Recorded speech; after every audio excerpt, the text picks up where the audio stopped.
Ebesit kata, etwa ost. Maraskata! Your forces have failed. Leave now and tell the Qunari to trouble me no further.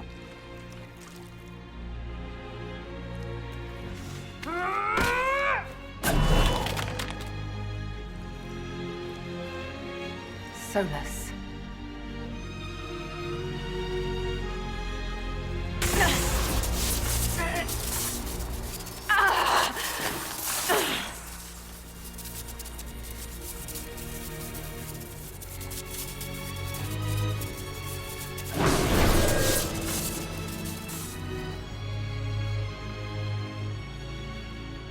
That should give us more time. I suspect you have questions.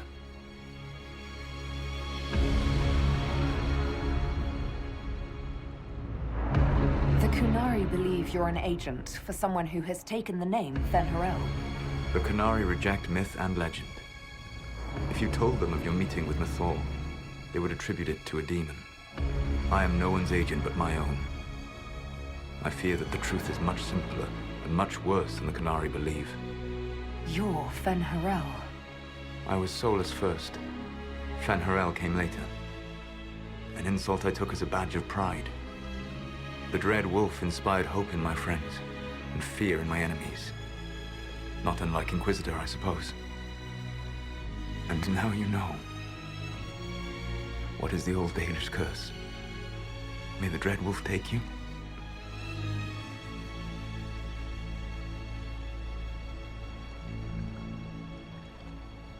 And so he did. I did not. I would not lay with you under false pretenses. But you lied to me. I loved you. Did you really think I wouldn't have understood? Irabelas, Fanan. Tell Abelas. If you care, give me the truth. I sought to set my people free from slavery to would-be gods. I broke the chains of all who wished to join me. The false gods called me Fen'Harel, and when they finally went too far, I formed the Veil and banished them forever. Thus I freed the Elven people, and in so doing, destroyed their world.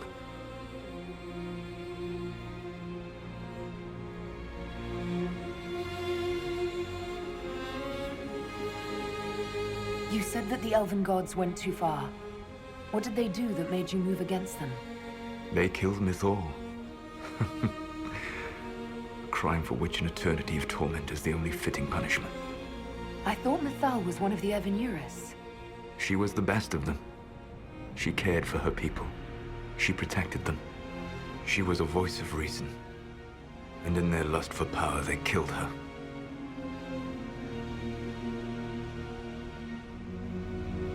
The Evenuris were Elven mages. How did they come to be remembered as gods? Slowly. It started with a war. War breeds fear. Fear breeds a desire for simplicity. Good and evil, right and wrong, chains of command. After the war ended, generals became respected elders, then kings, finally gods. The Evenuris. You banished the false gods. You didn't kill them. You met Mythal, did you not? The first of my people do not die so easily. The Evenuris are banished forever, paying the ultimate price for their misdeeds. You love the Fade. Why would you create the Veil to hide it all away? Because every alternative was worse. Meaning? Had I not created the Veil, the Evenuris would have destroyed the entire world.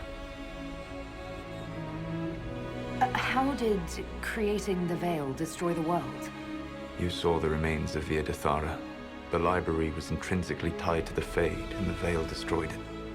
There were countless other marvels, all dependent on the presence of the Fade, all destroyed. Your legends are half right. We were immortal. It was not the arrival of humans that caused us to begin aging. It was me. The Veil took everything from the elves, even themselves. That's the past. What about the future? I lay in dark and dreaming sleep while countless wars and ages passed. I woke still weak a year before I joined you. My people fell for what I did to strike the Evanurus down. But still, some hope remains for restoration.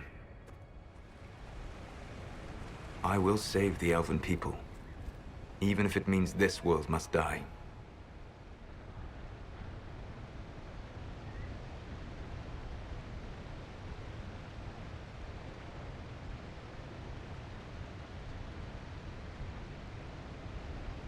Let me help you, Solas. I cannot do that to you, Vernan. But you would do it to yourself? I cannot bear to think of you alone. I walk the Dinan Shiral. There is only death on this journey. I would not have you see what I become. It is my fight. You should be more concerned about the Inquisition. Your Inquisition. In stopping the Dragon's Breath, you have prevented an invasion by Qunari forces. With luck, they will return their focus to Tevinter. That should give you a few years of relative peace.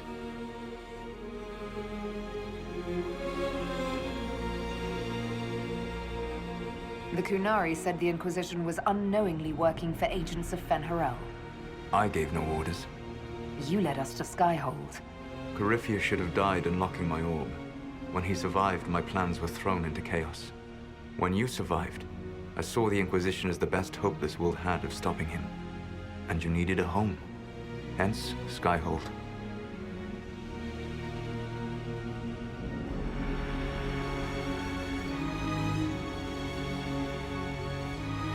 You gave your orb to Corypheus? Not directly. My agents allowed the Venatori to locate it. The orb had built up magical energy while I lay unconscious for millennia. I was not powerful enough to open it. The plan was for Corypheus to unlock it, and for the resulting explosion to kill him. Then I would claim the orb. I did not foresee a Tevinter Magister having learned the secret of effective immortality. What would have happened if Corypheus had died, and you'd recovered the orb? I would have entered the Fade using the mark you now bear. Then I would have torn down the veil. As this world burned in the raw chaos, I would have restored the world of my time. The world of the elves. If you destroyed the veil, wouldn't the False Gods be freed? I had plans. I never thought of you as someone who would do that, Solas. Thank you. You must understand. I awoke in a world where the veil had blocked most people's conscious connection to the Fade. It was like walking through a world of tranquil. We aren't even people to you. Not at first. You showed me that I was wrong. Again. That does not make what must come next any easier. Whatever your reasons, we couldn't have defeated Corypheus without you. Your doubts are misplaced. Everything you accomplished, you earned.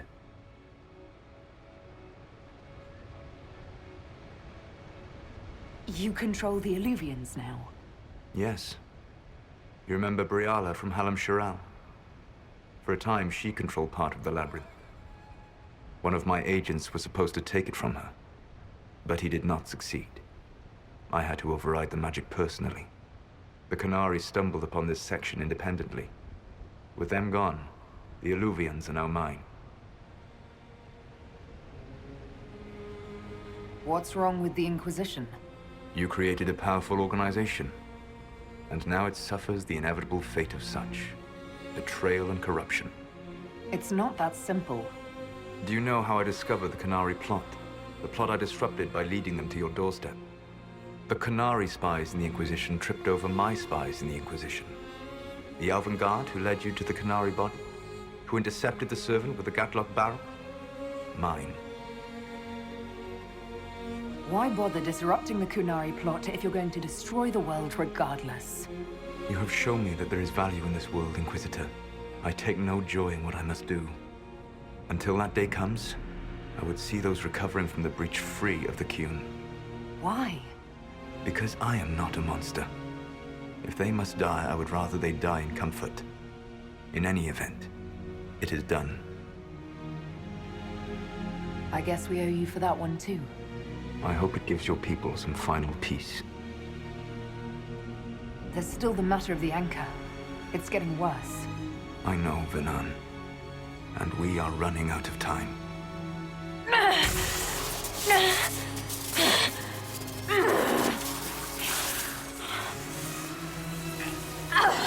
The mark will eventually kill you. Drawing you here gave me the chance to save you. At least for now.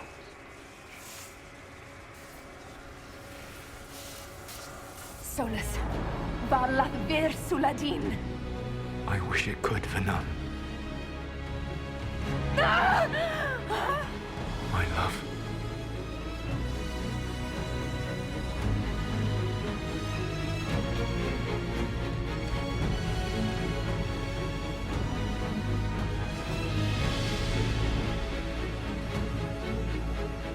I will never forget you.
Something must be done, but we cannot lose the Inquisition now.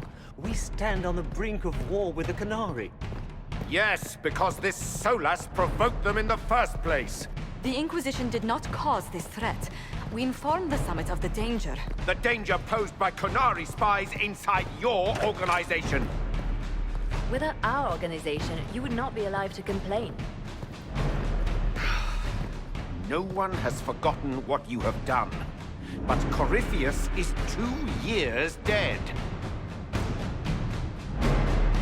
If the Inquisition is to continue, it must do so as a legitimate organization, not a glorified mercenary band. Inquisitor.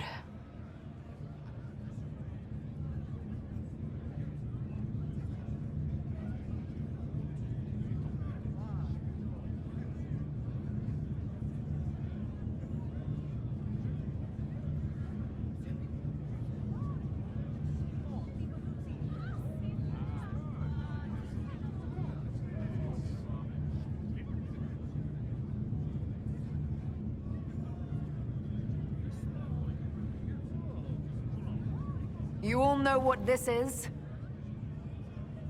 A writ from Divine Justinia authorizing the formation of the Inquisition. We pledge to close the breach, find those responsible, and restore order, with or without anyone's approval. The Inquisition saved the people of Ferelden when you couldn't. We are not disbanding. And we are certainly not submitting to an Empress who only sits on her throne because we kept her there. There's worse coming than anything you've yet seen. So we'll play nice. We'll bow. But not to you. The Inquisition will act as Divine Victoria's personal honor guard. Answering directly to her, we will transition from a military force into a peacekeeping organization. My own adventuring days may be done, but the Inquisition and its mission will continue.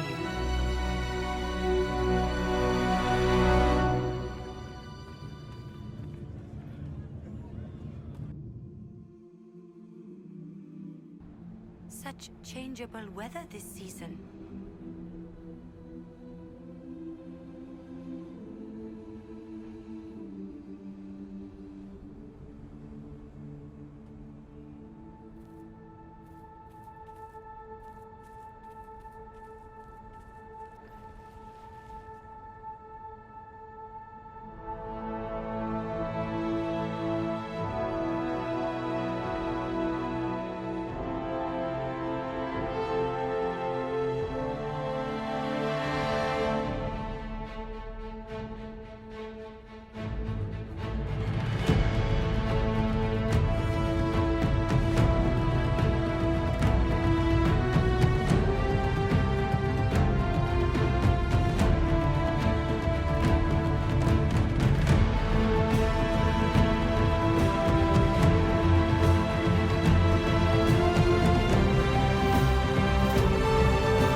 My agents have found nothing. With the Illuvians, he could be anywhere.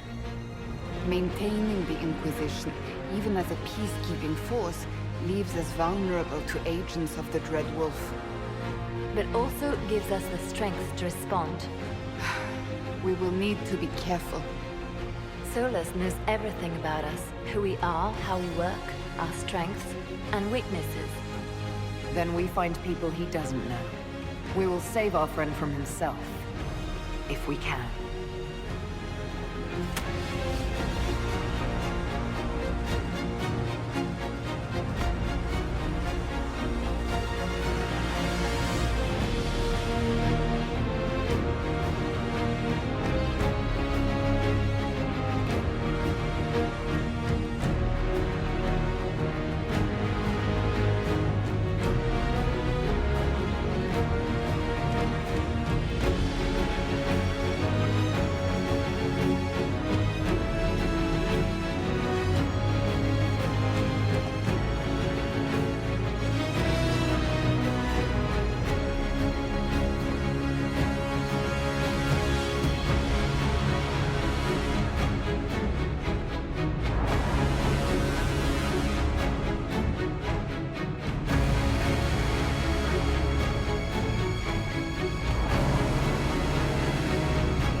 What is this?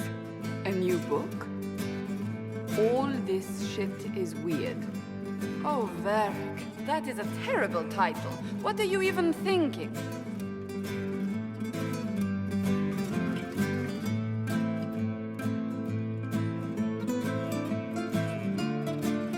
The sky churned like a rolling sea on a dark and stormy night, centered on a gaping hole that led to the arse end of nowhere.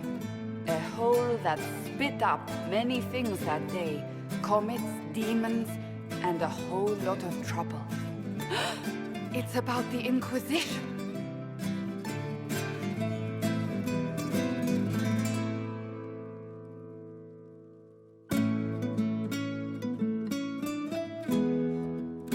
The din of the tavern cut the silence like it owed the carter money. In the middle, in her element, Red Jenny. She looked me up and down, mostly down. "Not playing, weirdy," she said, gesturing with and dismissively eating a sandwich. "Don't write that. Seriously, piss off a robe." Sarah made the subtext text, which suited me fine.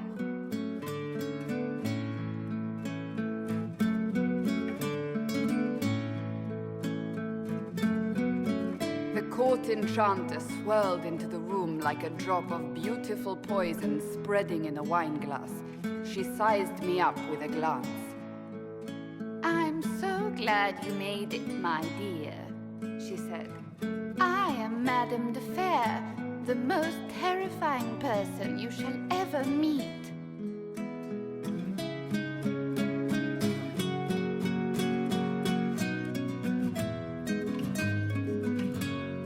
Liliane enfolded Alphonse in an embrace as warm as a serpent's kiss.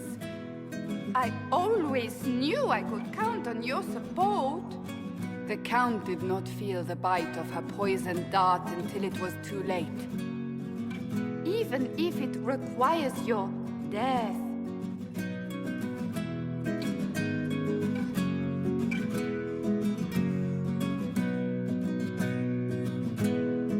Drops of rain glistened on the griffin medallion grasped tightly in Blackwall's hand. The silverite wings of valor, they mean nothing. He flung the medal to the cold and uncaring ground. You don't know what I've done. You don't know me. So romantic.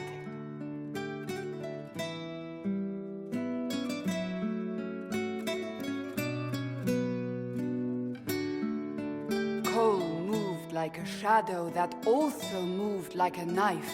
A shadow wearing a hat where dreams came to die. It's a riddle, he whispered. A cold riddle that gnaws at your mind, but you'll feel better when it's gone. That makes as much sense as anything Cole says.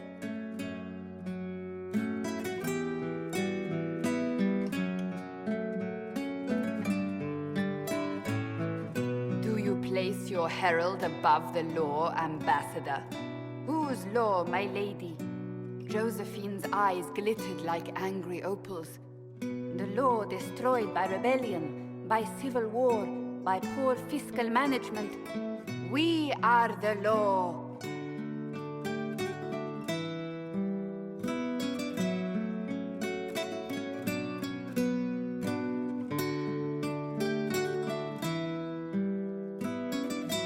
We left our mark on Adamant, but the dust hadn't settled, and neither had Harding. I can offer you a drink, if I catch your meaning. If you'd caught my meaning, you'd have offered a double. What is even happening here?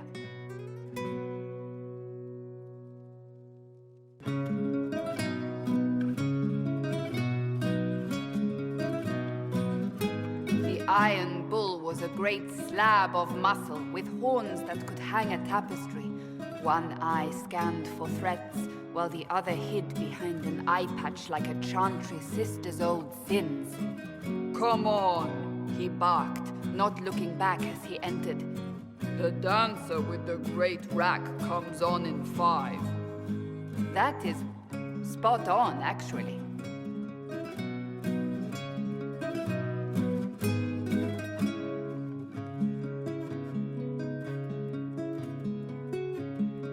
The commander had the look of a Templar who had seen the worst of humanity, yet still had the time to style his hair. This isn't just a war, he said, his gaze steely like a dull blade. It's the only war. Cullen! That's Cullen!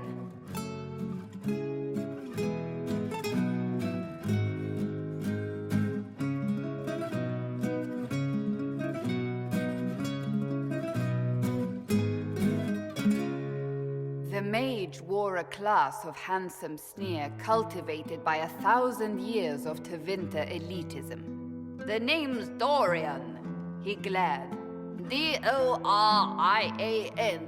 Spell it right, you marble-headed lump, or it's toad time. A toad? That's hardly credible.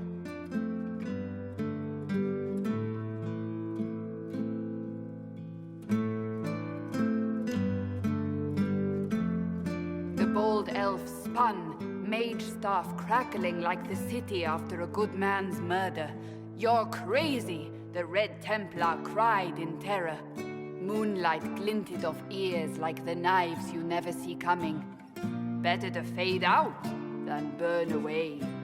Ugh, Varric.